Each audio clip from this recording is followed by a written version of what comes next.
All right, I guess we are live for TCL Podcast, Number three. which it should say 3 at the top, and you guys did not see things.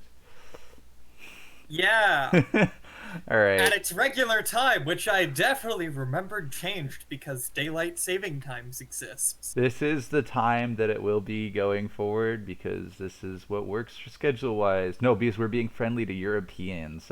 Yes. That's the Welcome, European friends who are no longer asleep during our attempt to podcast.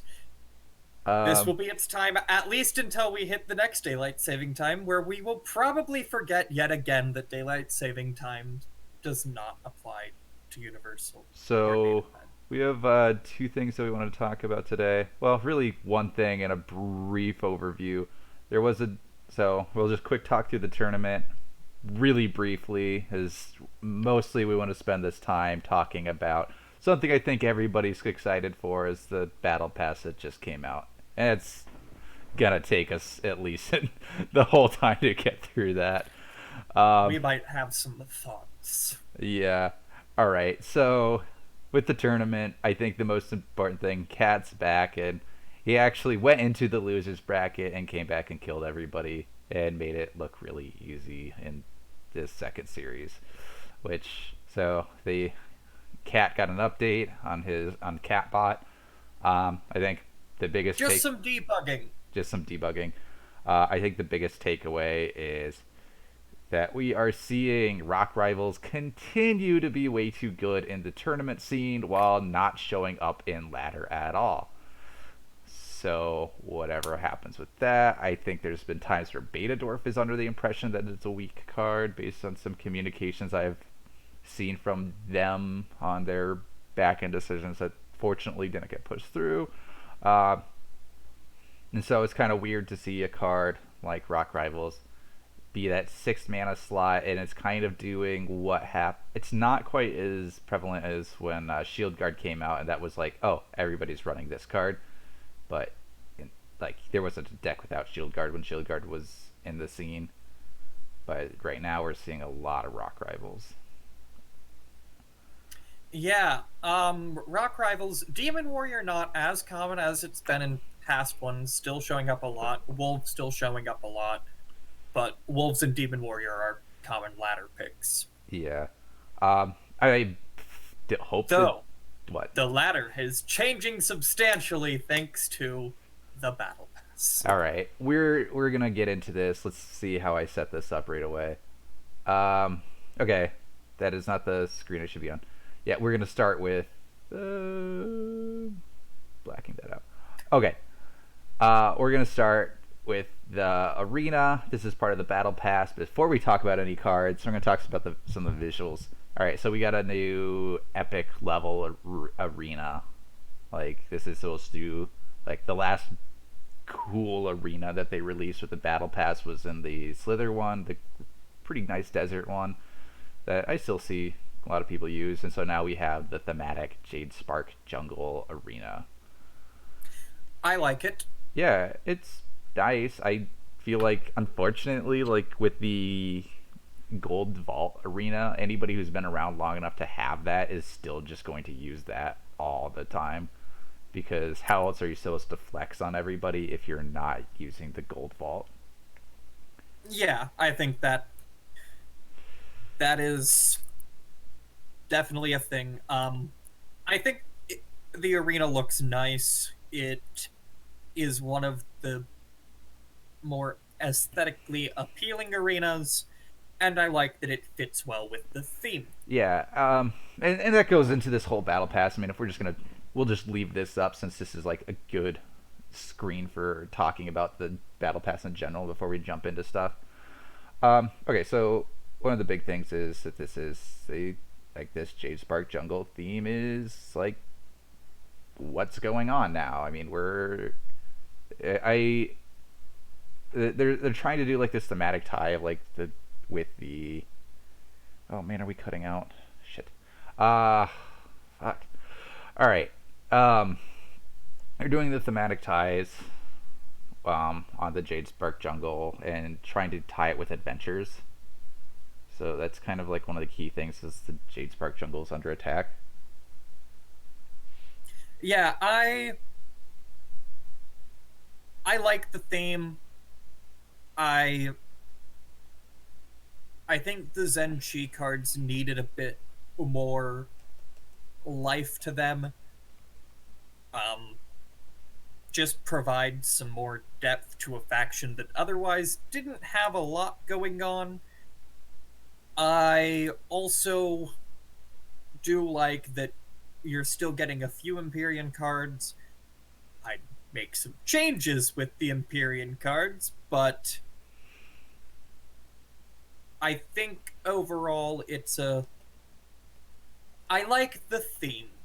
Yeah, I guess we can jump into the first. I mean, okay, so every battle pass has new cards and new skins. I guess we probably should talk about the adventure a little bit. I haven't played through it yet, honestly. I just looked at it and was like, hey, this is cool.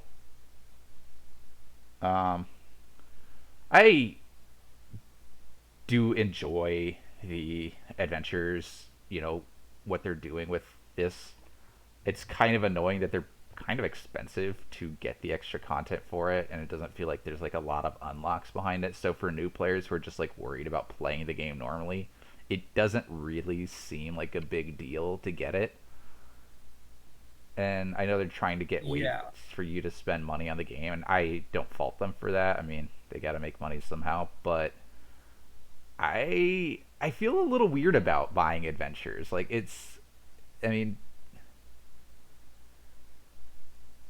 I I don't know. I would have I'd rather pay for champions, and I would rather they flesh out adventures altogether and then let you pay for characters to use and stuff for that. I don't know how they should do it. Um, and maybe they should have like I don't know what's the best route. I mean, it's not a terrible idea. They're just kind of pricey for what they are. But I do like that they are giving you a bit of everything with or a little bit of everything because like one of my concerns was like is this adventure just going to be a new story and we have to use the same characters as before, and we got still have like Milloween and a few others, but Jolo and the spinny dude got replaced with Ting Tang Tung and some of the other people. Yeah. I think that they made some good changes there. I I am a fan of adventures. I like to see more adventures where possible. And I think this one, haven't gotten a lot of chance to play it so far, but it's been I I think it is pretty good. Yeah. And the one thing I want to say is one of the ones interacts with the mushroom guys, which were not mushrooms on PTR, but that doesn't really matter. Uh, I like that. That was like really good idea to have in the game is having something that interacts with them in a more creative way than just giving stats, which I'll talk about as we go through the cards a Yeah. little bit. Um Um, we might as well get into the cards yeah, we'll here. we'll jump it. We'll do the skins. Do you want to do the skins first, or get into these cards right now? Let's save the skins because we're gonna do the compliment sandwich. We're starting with the arena because we like the arena. We're getting into the cards, and we'll end with something we actually like. Okay. All right. So the first ones that I have pulled up are Windwalker, Shihao, and Ardent Aegis. So, um, so Windwalker Shihao is a battle Shihao without the attack speed boost for units. Like it's almost, I think it's the exact same numbers. If somebody knows for sure. Yeah, well, we should have a slide of those available that will. Well, I don't have the battle Shihao slide, but I have the Windwalker Shihao. I have the numbers for these guys up. Yeah, And so then, yeah, 450 health, the 75 damage on hit. Like unfortunately, it's actually kind of hard for me to read. 41.7 DPS, and the Ardent Aegis is or 1.8 attack speed, 7 move speed. Okay, so jumping into battlefield, what do you think of that? Like this idea of a unit that you place it somewhere and then it moves forward. Uh, there are times where that's interesting. It can be interesting when, like, that. It can be interesting when that results in it being able to, like, jump the bridges. Mm-hmm. It makes it a bit hard for placement because it cannot be played in the pocket. It will always jump out of the pocket. Oh yeah, you can't defend with this card at all. It's fundamentally Yeah. not able to. Which, And I think that's fine. I think it's fine to make a card that is not meant to be a defensive card at all, mm-hmm. even though you could hypothetically defend with it. It's Yeah, not like it is impossible to use you defensively. just have to be proactive with it to jump in. Um, Yeah. would you play this in solos at all? Well, I don't do much of solos, but I have been, full disclosure, I've been mostly playing an APEP that has jungle jumble so that I can test out more of the battle pass without needing to buy all of it. Mm-hmm. Um, but I think it does have some unique uses. It One of the interesting things is it's a great, like, Scrat Launcher counter, because typically the problem with Scrat Launcher is getting something to the other side. Yeah. This just jumps onto it. Um, It can jump to. I think, however, the bigger problem is just its use case is really narrow, and its use case is mostly if you need to get something to the other side of the bridge to clear out things, and you, for some reason, need a melee unit to do so. yeah, it's weird because it's like when you look at its stats, it's actually it is better than a warrior, like on the numbers, but probably not for its mana. I mean, if this card was a 3 mana, it would, and without the jump, it'd be insane, right? I mean, the because it's 50 more health than a warrior and um like a like 7 more DPS or something than warrior. Yeah. And warrior already sees, well, warrior barely sees play anymore. I mean, you'll see, like, unless it's like a cycle deck and they're just using it as their body. Um, but I mean, like, you turn it. I was gonna say, Warrior is in every one of my decks, but I only run cycle decks anymore, so Yeah. So I think I'm gonna I agree don't with some think of the. it's gonna. Yeah, I don't think it's gonna be a big change for anything. It might work if you're just looking for a. If you don't quite want to invest in a 5 mana tank, or Well, I don't think of you using it as a tank card. I think of it using it to supplement like Ravager pushes and a twos. Like when you're doing Ravager Setsu, you'll probably have one person play one of these to supplement the push. But it's like at yeah, that point, why aren't you just playing Rammer to supplement a push instead? I mean, I guess this can hit the guys behind after they play some stuff, and that 41 DPS is not laughable.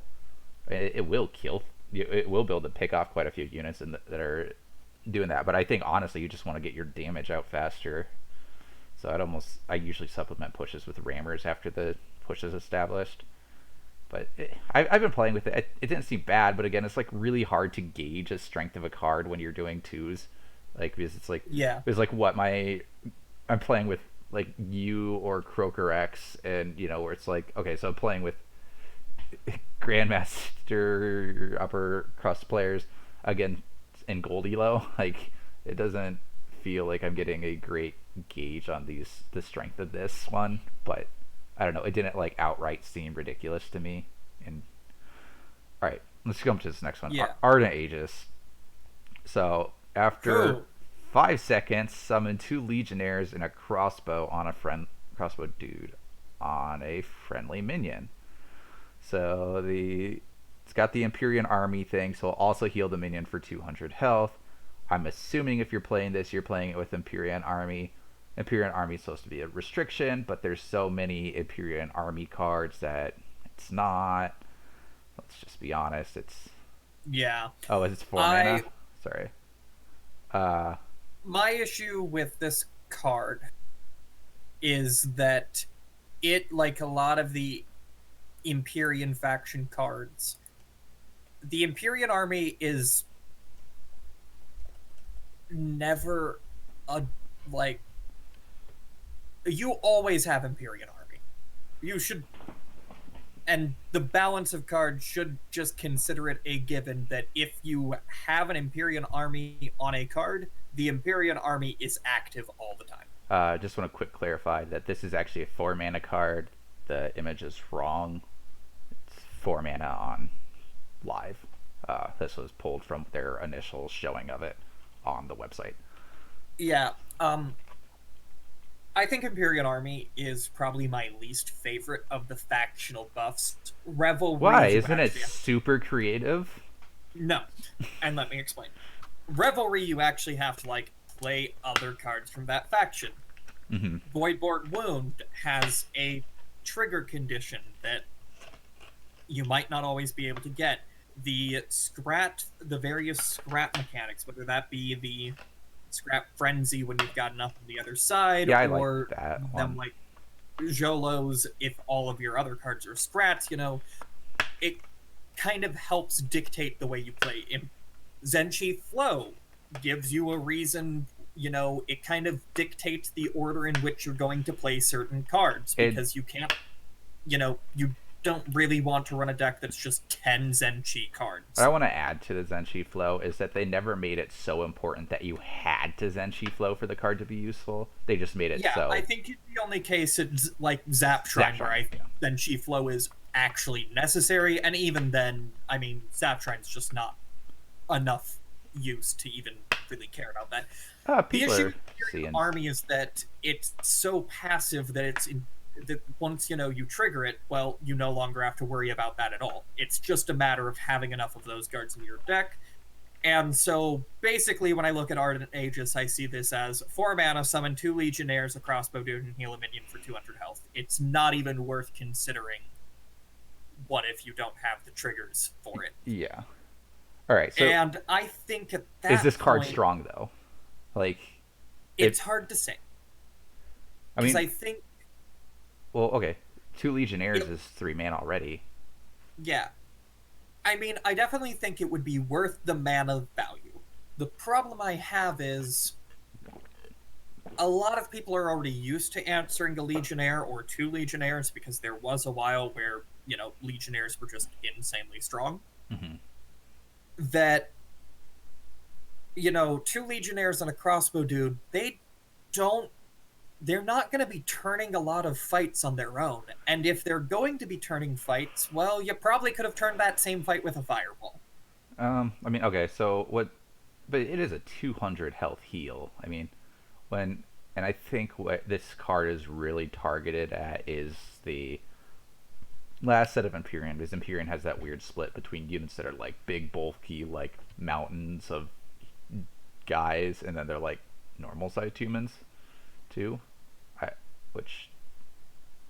Yeah. Oh, yeah, there's that 5-second delay on this, so it's not instantaneous, so you can try and kill the unit in time, but I mean, if it's like a Shield Guard or a Brother of the Burning Fist, which we'll talk about later, you're probably not killing it in that 5 seconds unless you're really, really going for it. Yeah, I think it's just like, generally, if I need those minions, well, I probably could get better. There's not a lot of times where I need those minions and would need a spell to do so, and if I need a spell to turn a fight, I'd rather be using Fireball or some other. And I haven't messed around with this card yet, to be honest. I don't think I have it yet. I haven't seen people running it much yet, so... Yeah, I've not really been seeing it either, so I don't know what it's like to play against it. I mean, like, the whole idea is that that it lets you summon... I mean, these 2 cards are that they let you get units onto the other side of the battlefield quicker. That's the point of both of these two cards we have up. So Yeah. it's nice that they're trying to push aggression because they've kind of done a lot of reeling back of aggression recently, and I haven't been too fond of that. Uh, I like aggressive decks. Okay. But yeah, I don't really care for either of these two cards from a thematic. I mean, oh, hold on. One thing I want to talk about with Windwalker Shihao. They should not have used the same visuals of this in Battle Shihao.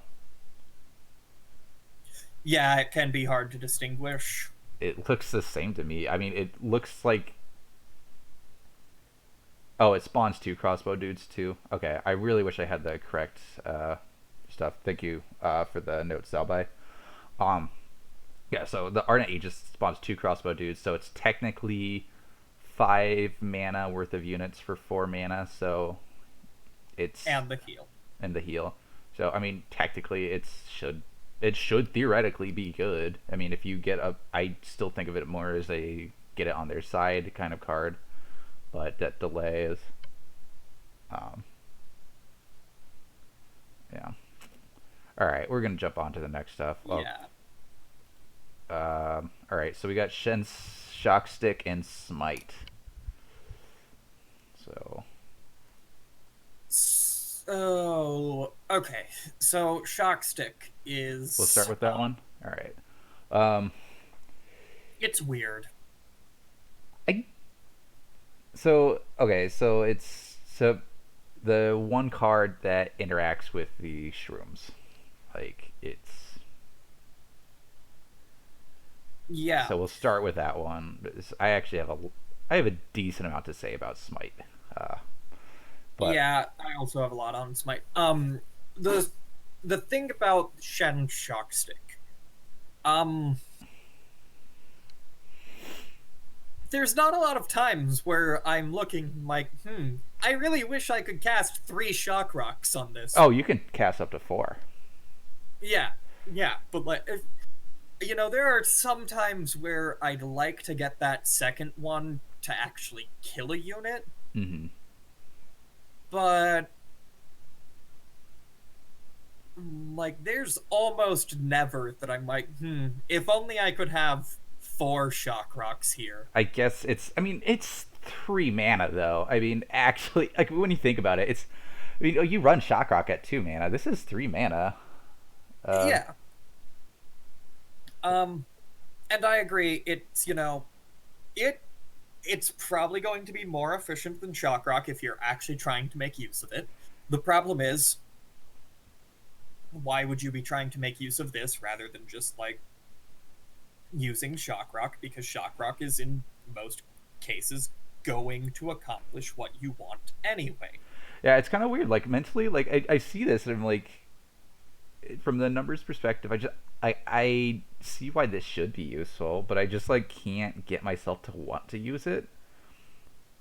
And, I don't know, a double Shock Rock, I mean, for 3 mana, I mean, most of the reason you play Shock Rock is for the brief stun to kill small stuff and for that little reset, and for aggro resetting. So, I mean, the multiple Shock Rock is a lot less important.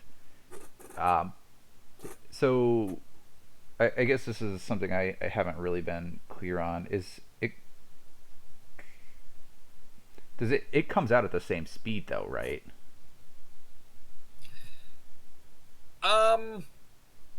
Is Shock Rock, is it the same casting time? From what I've seen, yes. Okay. So I think the other ones are a little bit delayed, but so theoretically this card should be good if you're doing a deck that has other mushrooms in it. Because on its own it brings up 1 mushroom from itself, and which I think triggers on its own. So there's a slight delay between like the first and the ones after. I don't know. This is, I mean, good positive notes. This actually gives you it synergizes with the growth burst shroom, which was like the mechanic that was added to Zenshi. Because they keep kind of like, as they're doing battle passes, they haven't been revisiting old mechanics. They've just jumped to a new one for each faction, Yeah. except for the elves, because the elves all have their crystal thing. Um, so, uh, I actually just, I mean, this is a first impression, so I'm fully willing to admit that your opinions are going to be wrong on this. Um, Yeah, but I don't know. I haven't, like, my experience with it has been you can get value out of it, but it's a bit wonky in the process, and there's a lot of times where I just think I'd rather just have the shock rock. yeah. But yeah, I guess I like right now. I don't know. It's maybe a deck finds this, but a lot of times where I look at these cards, I'm like, huh. Well, this card will get stronger if there's better growth burst cards that come out, and that like is a lot of my opinions. Like with like certain like features have been like, oh, this will get better when more other cards will show up. Um, that synergize with it. But then they go on to the battle. Then they revisit the same faction, and then they don't use that mechanic again. So we probably won't see growth burst mushrooms ever again after this. Like this is what it's felt like from Beta Dwarf. So if they Yeah, do release a good growth burst shroom card, because it produces its own shroom. I want to see. Yeah, I would like to see what else they give it. I hope if when they revisit Zenshi that they do the shrooms again and flesh it out, because I don't think it's fleshed out at all. All right, let's talk about Smite. Oh, Smite. Why did they Yeah. release this? Like this is okay. Yep, Like this that's is what I thought. Oh, Smite flat out kills a lot of units, including things that should be like somewhat tanky or off tanks. And then it also adds Holy Fire, and it's just so it's actually four. So it says 300 damage here, but you're always running this with Empyrean Army, so it's 400 yep, damage for 5 mana and a 100 health heal. And we can talk a little bit about the Burning or Fire Fist Zealot dude or whatever his name is, Burning Fist Zealot. You're probably playing that in the same deck as this, so he's already yep, got a heal, and he's probably got units around him that are getting healed. yep. It's just it's way more than 5 mana value. It's It is. it's good. It's really strong through the kind of decks that are going to be running this, these big push decks. And as much as I talked about wanting aggression, this is probably not the way I meant it. It's like this card is going to show up a lot on ladder. I think there's going to be a lot of what's the what's the Empyrean guy who goes in Volm? Um, the Caliph. Caliph, yeah. Yeah. I imagine we're gonna see couple more Caliph decks with this, because he's gonna go invul and heal up a bit. He's already gonna burst everyone away, and then they come back and then you just smite on that area, do 400 damage, heal yourself up 100. There's a lot of people that just been putting Priestess behind it, but now you're gonna just do this. It's, I mean, you're probably still gonna play a Priestess with it anyways, but this card is a little bit on the nuts side for me. I haven't really seen what other people have been doing with it. I haven't played enough on the solo ladder to get punished by this, but I assume this next week this card is going to be one of the ones that you're going to be like, fuck, this needs maybe a little bit less damage. All right, next set of cards. Yeah. Okay, these are High Inquisitor Ardera and Brother the Burning Fist. So, I'll let you pick which one we go to first. Let's go with the High Inquisitor because I have less thoughts on this one, actually. For as Yeah, complicated same. of a card as it is, I have almost no thoughts. It's a very complicated card. don't know. I don't really understand all of the mechanics of it. Well, so it's a 6 mana card with 200 health. It's basically, if you just look at its stats and not its ability, it looks like it is, it is a piece of shit. Like, when you just look at its Yeah. stats. The whole point of it is that it kills itself and gives everything Divine Shield and Rage near it. Well, 5 units next to it. So, this Yeah. card, like Divine Shield and Rage, are, I mean, okay, it's only 5 nearby friendly minions, which is not.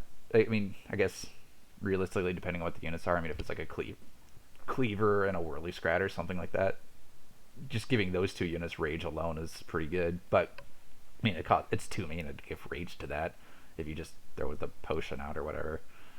Yeah, it's. I don't know. I think.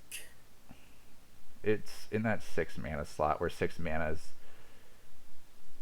I mean, okay, 6 mana is an Yeah. interesting slot for cards because it there's not a whole lot of cards in 6 mana slots, but that's usually where when we see like that power spike of okay, this is a card, this is a 1 man Wrecking Crew card. Like 5 mana, we almost Right. never see it, and then 6 mana, it just jumps into 1 man Wrecking Crew, and then all of a sudden, and then like some of the 6 mana cards have like Cleaver has been a staple for so long. We had Shield Guard do its thing. Um, we have the um, I think Ardera is interesting. I think Ardera is the Divine Shield and Rage. It really depends. One of the things that I do keep in mind is, you're not really going to be in a position where you're playing Ardera as like your front line. well, yeah. So She's I just don't know how often you're getting the full value of the Divine Shield. The Rage is quite can be quite beefy. I I'd have to see more before I really make a strong judgment, but I think she's an interesting unit. yeah. I don't. I like. Okay, so my initial reaction, like when I had saw this on PTR, well, one, I misread the card and didn't see that it was nearby, and I just thought it was just 5 units in general, and I was like, oh well, that's gonna be problematic if it gives everything invuln and rage. Turns out that's not what Yeah. it does, so it kind of took back my concerns quite a bit, and then I played with it, and I was like, it's really hard to utilize, and then I got my ass whooped by it from somebody who did utilize it pretty well. So but that was just because they were also using Smite and the other card we're going to talk about in a few seconds. So, but yeah, she does attack quick. That's a 0.5 attack speed. So, and she actually drains 6% of her max health each second while attacking. So it's not per attack. It's just while she's attacking. So she kind of, I mean, her whole thing is that she's trying to kill herself, so that way she can pop off. I think it's just Yeah. kind of a complicated card. Like, it's it's not like overtly complex to read. It's just weird to utilize. All right, let's just jump onto the Brother of the Burning Fist. Absurd. This card, when it takes damage, the 600 health card with 50 DPS swings for 150. Yeah. It is similar health and DP. It's got the same health and a similar DPS to a cleaver, while also having a bunch of other things added. Well, okay. So yeah, this is competing with. Okay, we'll talk about its relation to Shield Guard first. So Shield Guard, if anyone who remembers when Shield Guard got released, it was Shield Guard. I think Shield Guard was. I don't remember its release health. It was six mana. I believe it was. Was it at the 800 health on release? I don't think it. I think it was. And okay, Shield I'd Guard. have to check. Either way, Shield Guard was completely bonkers. It had too much health. It had a dash, and then it had its armor thing that cleared out swarms. There's a lot of the ways to tackle cards like these is swarm, and so having this anti-swarm tool built in really screws over certain kind of decks that like that's how they answer things. But this Yeah. one, instead of doing the like 50 damage, it now does 100 damage on over time, and heals itself. Oh, not just itself, everything around All it. friendly minions All nearby. friendly minions for 100 health. This is Yeah, so this is my thing. It's got more health than a cleaver. It's got 10 less DPS than a well, it's the cleaver. same health as a 10. cleaver. Same health. No, a cleaver's only 550. Okay, 550. So this is 600. 50 more health than a cleaver. 50 health doesn't matter a lot, but It doesn't have that maybe. instantaneous hit that cleaver does, which is Right, but it's only 10 less. It's only 10 less DPS than cleaver, and its hit is still hitting significant amounts on a cleaver. But more importantly, it AoE heals. Like, Yeah. So the thing that boggles the mind for me is Brother of the Burning Fist would trade pretty favorably into a cleaver while also handling AoEs better than a cleaver, while also being easier to push with than a cleaver. Because you should also keep in mind it's got 4 speed compared to cleaver's 10, so it's not going to charge out ahead of all of the adds. yeah, I mean, it attacks faster than cleaver for half the damage on a swing. So it's, I mean, like, one of the things with cleaver is, like, it's great because it swings so slow and just hits like a truck when it hits. But this is just slightly better at doing that because it's kind of I think this is a better trade-off. Yeah. And I would also note this has literally the same stats as Caliph. Caliph is 8 mana, so basically they're saying that they value the taunt and the immunity on Caliph as 2 mana more of value than 100 damage and 100 healing every 5 seconds. Yeah. This card is, I mean, I briefly played it and already was like, the first, like, you can, Oh yeah, without first playing game I this, played with it. without playing it, you know this card is busted. Yeah, first game I played it, I thought it was busted. First game I played against it, I thought it was busted. It is just, there's no reason this should be a 6 mana card.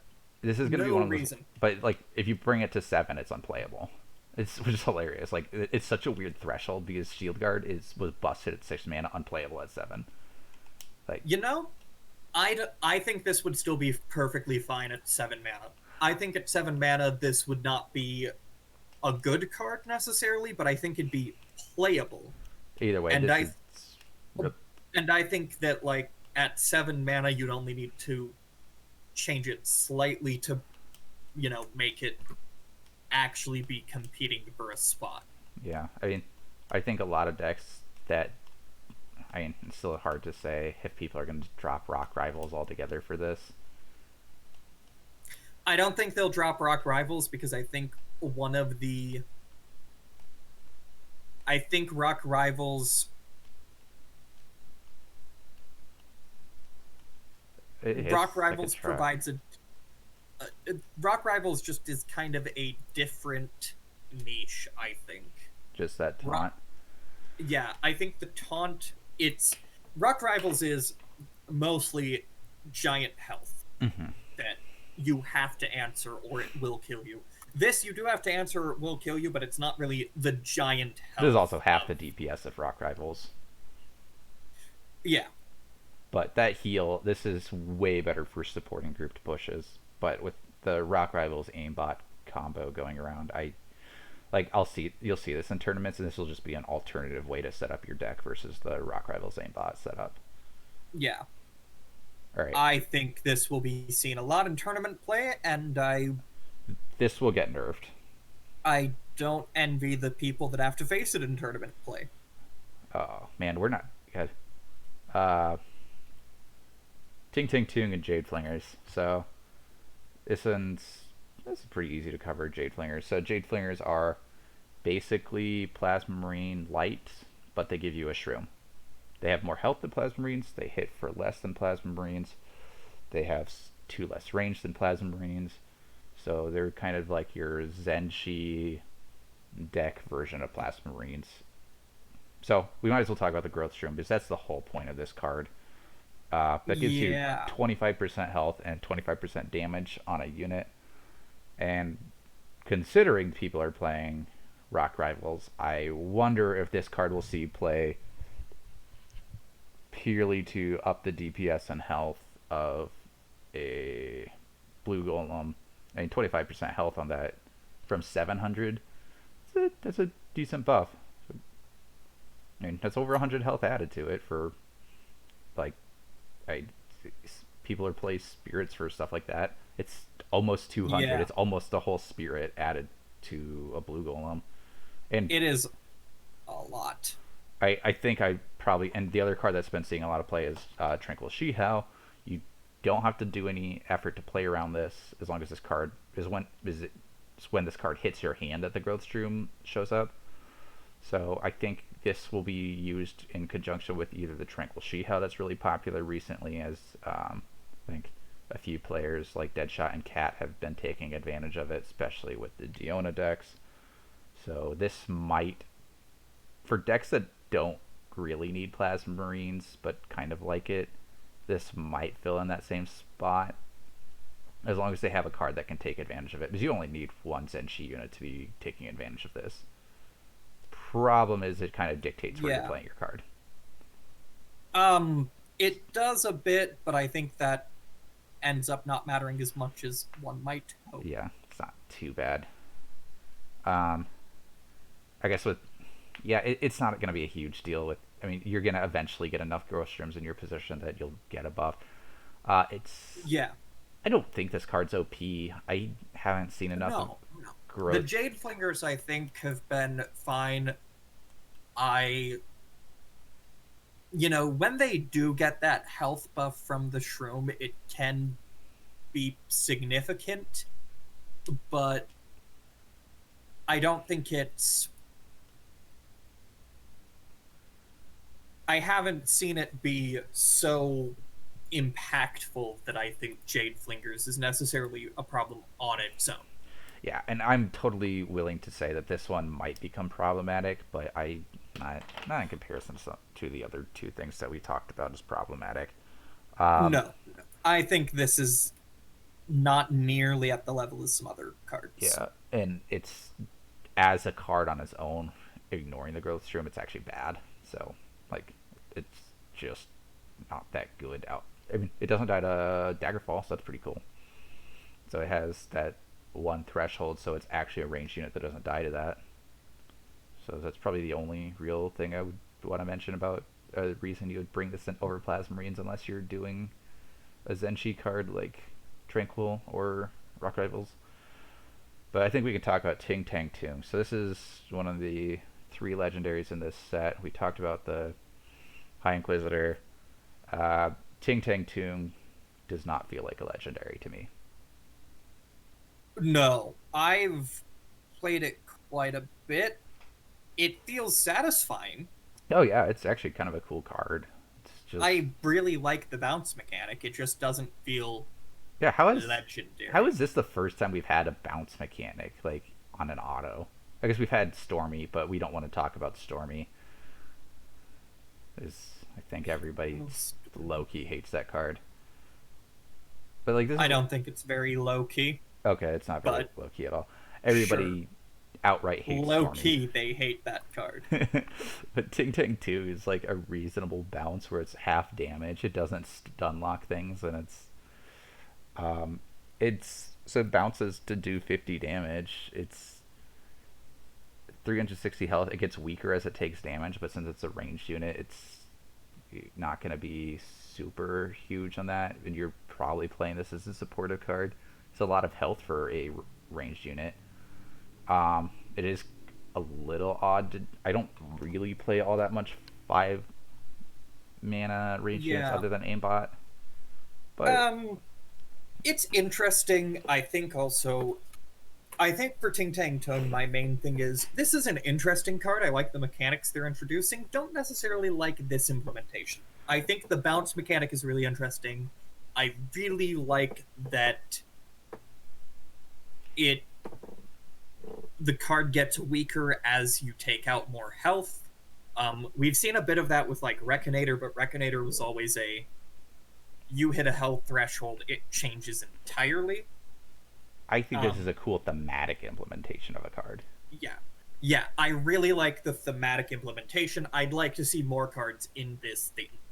Yeah, well, I think it's just, we have cards that are a lot of basic cards like Jade Flingers. High Inquisitor doesn't make sense to me. Like, what does that? Why does a card die and then does this? This one actually like the aspects of this card make sense from a what the card looks like, what it does. It all comes together to be a very compelling card to me, and probably my favorite card of the Battle Pass. Not even if the numbers, I don't know if Oh this is yeah. strong or not, but just this is definitely my favorite card of the Battle Pass. Other than I don't think it should be a legendary because it doesn't seem interesting enough. Yeah, I really like this card. Yeah, this is actually a good job from Betadorf on this one. This was great design. Whoever came up with this really did a good job on that, and it's visually compelling. The three different monkeys of the different colors, they drop off as they take damage. Like, it all just works really well to be an interesting card.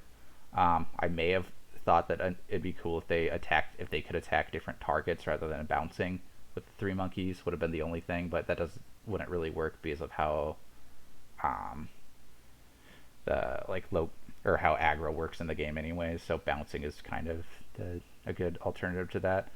But yeah, I Yeah.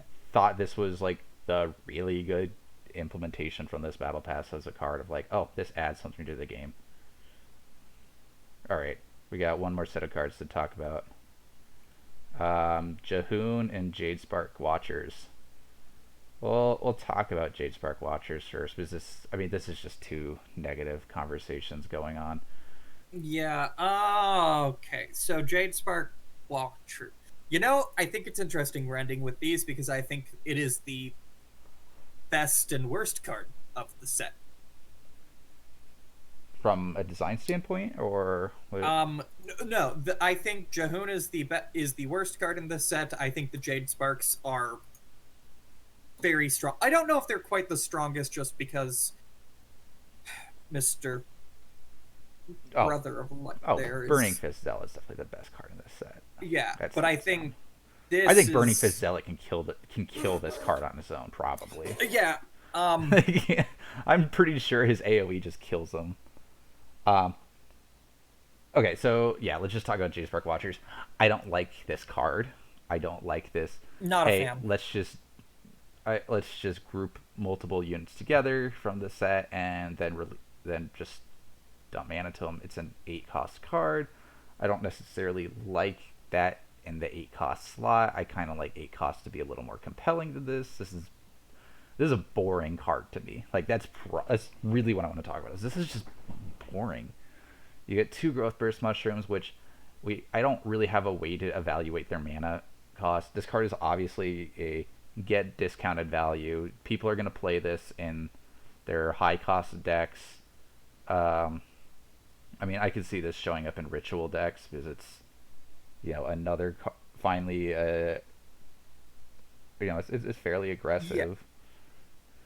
Those decks have been wanting to play aggressive things typically. 2 She-Hows, they're like slightly above 3 mana in value. Because they're slightly better than a warrior, like The Jade 3.2. Spark Watchers is just a really strong drop, even at 8 mana. The growth burst shrooms can become insane depending on where they get placed. I've seen them get placed in the same spot, and then you drop the Jade Sparks on them, and yeah, you're off, and there's not a lot people can do. the wild card potential of this is you play you play this, then play it again, and then all of a sudden you have a buffed one. And I think the wild card potential is also just absurd. I don't know if it's OP. I haven't really seen enough of this. And again, this is like where I'm at is I still think Burning Fist Zealot probably kills this on its own. It can kill the 2 backline guys just with its AoE damage, and then so it's just fighting the other 2. I'm not sure if it kills them, but it's gonna do hefty damage for 6 mana versus the 8. But that's just saying that Burning Fist is insane, not really saying that Jade Spark is weak. Yeah. But this goes back to my whole I don't like that Shihaos look the same as Battle Shihao. They should have used a different design for them. Um, I don't like it visually because it's like I know that they were trying to like redo color or cards like Guardian and Crystal Construct have the same stats and so they look the same. I know this is the same thing, but it's the visual clarity was a little weird for me. I know people kept thinking that they're Battle Shihos, but they're not. Yeah. I And want to see more of this card before I make a final judgment. It seems very strong right now, but maybe that changes when you get more of it played. and I think this will be whenever we do a retrospective and a couple months down the line. Well, we'll probably just do full Battle Pass reviews or something. Yeah. Let's go on to Jay. Yeah, we have to. Jahoon. Yeah, we've only got 10 minutes left, so we gotta get on to Jahoon before we do our final thoughts. All right. It's garbage. Okay, but look at that. Use 1,200 health for 10 mana. That's a lot, right? No. No, That's like nothing. that's like 2 Burning Fist Zealots, and so he's like 12 mana worth of health. So anyway, it's garbage. Do you? Okay, so some of you might be wondering, why is it so garbage? And the succinct answer is the auto attack is just too long. Like, by the time it is autoed, your opponent has played more than enough things to kill it and rip you. It's actually decent against the small units. I mean, sometimes. Jahoon in general is not worth 10 mana. It takes too long to auto to really get value out of it. Its auto doesn't deal that much damage to begin with, so I bet maybe Burning you Fist can Zealot kill could some kill this. small stuff its ends, but No. yeah, it's just No, I mean not it's that 30 DPS, right? Like it's not very much. It's 30 DPS, and yes, it's got range on it, but it's not that great of range. It dies to a lot of smaller things. It doesn't trade that favorably. It's not that great of a tank because you can get 1,200 mana. You can get 1,200 health for way less mana. Well, and it's Okay, so it's a 10 mana unit, and what we've seen 2 other 10 mana units at this. Well, I guess technically the dragon as well. Yeah, it's competing in the. It is. So Brothers of Light will kill this outright, no problem. Like Thelic will kill this outright, no problem. Nirvir will kill this outright, no problem. Actually, like other than Nirvir, you have to build around it. This card's just I don't know if it's terrible. I haven't decided. But I've killed it pretty easily every time. Yeah, this is the thing. Both from having when I've played against it, it's done nothing. When I've played with it, it's done nothing. I think I guess actually what this card's competing with is Colossus, realistically. Right. And Colossus is, a bad card. Hold up. There are plenty of Colossus decks destroying everybody and ruining their lives thanks to Milloween. So those one push Colossus decks are fucking nightmare. Are we allowed to swear on here? Of course we are. Okay, they're a fucking nightmare.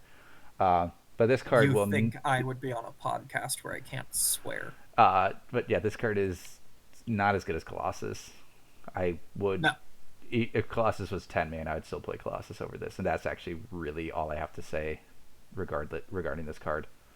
The Colossus swings for more damage in its swing, and it one-shots. It has a better damage threshold than this. This card is just as easy to distract as Colossus, as you put a unit behind it. I mean, that's kind of what these slow attacking big units is, that they're actually really easy to play around once you know how to play around them. And this one you don't have to know how to play around to beat it, because it doesn't do enough damage or DPS to really fuck with you. So, yeah, it's probably not a good card. All right, we got. No. Yeah, it's just it doesn't do enough. it's I think 10 mana cards are hard to do right because you have things where you have like Thelic, which is a nightmare of a card. That triple Thelic is you either completely eradicate it or it's eradicates you. You have Brothers of Light, which we've seen some interesting Brothers of Light push decks that can just completely just blow up people. Whereas Neoveer is kind of hard to play around. Like, 10 mana cards are just odd. Like, these high does a lot of things cards have been problematic. I guess we've never commented on the Sunder. I've never played it. Is that worth using? I mean, the Sunder is good. The Sunder is the best part of the card. Okay. I mean, I guess that's like, I guess if you. The Sunder is 1 mana, 75 damage once, and then 75 damage again slightly later, and that clears a lot of things, and what it doesn't clear, I mean, for 1 mana, that's going to clear out quite a bit of value even if you only get one part of it. It's kind of weird to put that spell on this 10 mana card. Like, I don't know. It's a odd design choice. I don't hate it, but it's like, I don't know if I would be tying. I mean, it's nice that they have this where you play this card, you get a unique card to your hand. So I don't mind that from that perspective. I just thought it was weird to put it on a 10 mana card. But yeah. I think it's not a compelling card. It's not. Yeah, that's just this card summary is not a compelling card. It went through a lot of design changes that I saw. Its first iteration was worse, so it's better. Like, it was actually weaker on PTR than it is now. So, to the skins. Yeah. All right. To the skins. So these are the two that I took images for: the Ravager one and the Setsu one. I think the Setsu one is one of the Setsu skin plus the arena are the main reasons for getting the battle pass, other than the obvious reasons of rubies, gold, whatnot. I mean, if you're unlocking stuff, you get the battle pass. It's just a no-brainer because that's how any game with a battle pass releases content. Is the most bang for your buck will always be the battle pass. It gets you to play. Yeah. I mean, there's a lot of reasons companies do battle passes. It's how you create addiction. Anyways, Zealot, the Zealot skin for Setsu.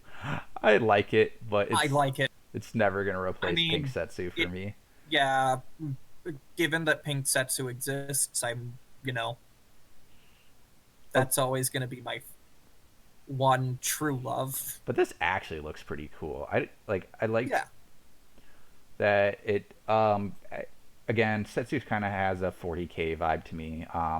There's the female space marine female-ish space marine faction in 40k. This reeks of that. Like, it just has a strong vibe with that, and there's been a few times this game has had 40k vibes before. Reconator. So, but I do like this one. I'm glad Games Workshop hasn't heard of this game. I'm sure they're the kind of company who would sue for something stupid. But, and then the Ravager one, is that just a pure recolor of the one where he was? I believe that's a recolor of one of the previous skins. Yes, the one where he's wearing the wolf. There's another skin, isn't there? There's a lot of skins. Yeah. Yeah. I like the Setsu one. The Ravager one's kind of an oof. All right, let's do our closing thoughts on this battle pass, though. Let's go back to the. I don't know what they were doing with the 6 mana nonsense. Yeah. So first. That's my closing thought. Thank you. I just have a bit more nuance. I don't think the new mechanic of the wild shrooms was super compelling. There was a card on PTR that was compelling with it, that utilized it. I think they should have. I don't maybe think that was the right way to do it with the card that was on PTR, but maybe having stuff that interacted with them directly would have been interesting versus the current state where they are just a health buff or health and damage buff. So I don't think they're super unique of a mechanic. Um, but it's not like it doesn't give you room to develop on top of. And if they do that, then I'll probably change my thoughts on this. But I thought it should have been a little more fleshed out. I kind of would my one of my Yeah. frustrations with battle passes is that they've been like doing two factions, and I would rather they just commit to one faction in its entirety, just to flesh out the mechanics and what they're adding in that battle pass. And I mean the J Spark jungle I don't really know what it has to do with Empyrean, and I, I mean Yeah. it could be more compelling. I think they could just make one faction pass that is more interesting and gives more mechanics to a faction in a way that is satisfying. Yeah, it's just like okay, Empyrean's already has things, and Zenshi this had. I mean, there has been Zenshi decks already that have shown up. Just but Yeah, it guess I. It's nice to but get I more think cards for them. You know. yeah, I think this is. I like this battle pass overall. I really would like to see some changes to just to really the Brother of the Burning Fist, and that's it. I guess Smite as well, but I'll. Yeah, I mean, there's Smite is 300 damage versus the 170 of Fireball for 1 mana more. Like, did we not thought about that? Like, how much more damage that is? I mean, I guess it doesn't hit face, so that's a pretty big deal. But yeah. for clearing units, 300 damage. I think I would like to see them make some adjustments. I think overall there are some really interesting cards thematically. I think they're introducing some interesting mechanics. And a good adventure, from what I can tell. Yeah, the adventure I've tried a bit of it. Not wild about all of it. I think the fact that Milloween is basically unchanged isn't the best, but I also must really despise that one of the perks you can get in the new adventure is called wild cards. Wild cards bad. Crocorex says, as a person who loves Lightning Bolt and Stormy, I am very excited that Zenshi Jex will be playing more. Crocorex, you are a liar. You love neither Lightning Bolt nor Stormy. How dare you come into our podcast and lie like this? Anyway, my final thought is I really hope that we get an Outlander Battle Pass for the next Battle Pass, because right now there isn't a lot for the Outlander faction. All right, I think that's a good final thought. We'll come back to this battle pass later. We didn't even get a touch on patch notes that happened, so I think there's a few good things. That I think though. I believe our other thought is sign up for the tournament. Oh yeah, that's a good one. For new players, you probably will lose, but you'll get I don't know, fun opportunity. Keep in mind, one of the good things about the tournaments is that it is the double elimination format, means that you will get a chance to play at least against two people, and you are probably going to end up in your second game playing against someone who's a bit weaker. Just not as deeply familiar. Yeah. And there are other tournament scenes around, but yeah, I like the TCL. Come watch it too. Squid casts. Squid cast, best cast, thank you. And honestly, if you want to get better, just watching the tournaments is pretty good. You can see what some of these players have been doing, because not a lot of these players are streamers that are at the top level. Almost none of the top level players are streamers. I think Deadshot is the only one I could think of that streams with any sort of regularity anymore who's actually like a top tier player. So it's a great way to get to see what other players are doing and not just watch Deadshot's Diona deck. Well, you'll still get to watch it at the tournament, but all right. Um, yeah, Battle Pass. It could be better. It's not abysmal. It's not the Howling Moon It's one. not Howling Moon. It didn't release all the wolf cards, so it's better than that, and that set the bar for bad battle passes. Anyways, yeah, we are signing out. Yes, So well, I think this one has some promise to it. It just needs some adjustments. I'd really like to see the Outlander Battle Pass, which I assume has to be coming up next. I would be shocked if that's not the next one. I guess we can look on And PTR. I want to see their Burning Fist guy get nerfed into Oblivion. Maybe not Like Oblivion, just Shield into Guard. playable range. All right, Yeah, I we're done. Signing out. These are just our pre-thoughts, and yeah. and otherwise, make sure to register for the upcoming tournaments. Believe our next one.